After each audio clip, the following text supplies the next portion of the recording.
ठाकरे गटाच्या मुखपत्रातून एक्झिट पोलवरून पंतप्रधान नरेंद्र मोदी यांच्यावर निशाणा साधण्यात आलाय।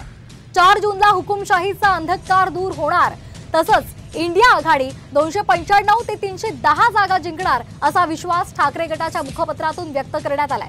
सोबतच एक्झिट पोल हा गुवाहाटीमध्ये कापलेल्या रेड्यासारखा असल्याची टीकाही ठाकरे गटाने केलेली आहे।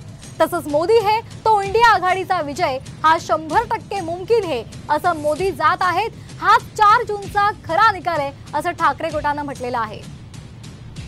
तर नेमकं ठाकरे गटाने आपल्या मुखपत्रामध्ये काय म्हटलेलं आहे पाहूया। 4 जूनला हुकुमशाहीचा अंधकार दूर होईल, भाजप 225 जागांच्या पुढे जात नाही, इंडिया आघाडी 295 ते 310 जागा जिंकून सरकार स्थापन करेल। एक्झिट पोल म्हणजे गुवाहाटीत कापलेल्या रेड्यांसारखा आहे। मोदी है तो इंडिया आघाडीचा विजय 100% मुमकिन है, मोदी जात आहेत, हा 4 जूनचा खरा निकाल आहे असं या मुखपत्रामध्ये म्हटलेलं आहे। तर आणखी एक ब्रेकिंग न्यूज, ठाकरे गटाच्या मुखपत्रावरून भाजपचे आमदार राम कदम यांनी संजय राऊतांवर जोरदार टीका केली आहे। काही लोक गांजा पिऊन लिखाण करतात असा टोला त्यांनी लगावलेला आहे। तसंच निकालाबाबतचं भाकीत खोटं ठरल्यावर राजकीय संन्यास घेणार का असा सवालही राम कदम यांनी राऊतांना विचारलाय। यावर संन्यास घ्यायची वेळ कुणावर येणार हे 4 जूनला कळेल असा पलटवार विरोधी पक्षनेते विजय वडेट्टीवार यांनी कदमांवर केलाय।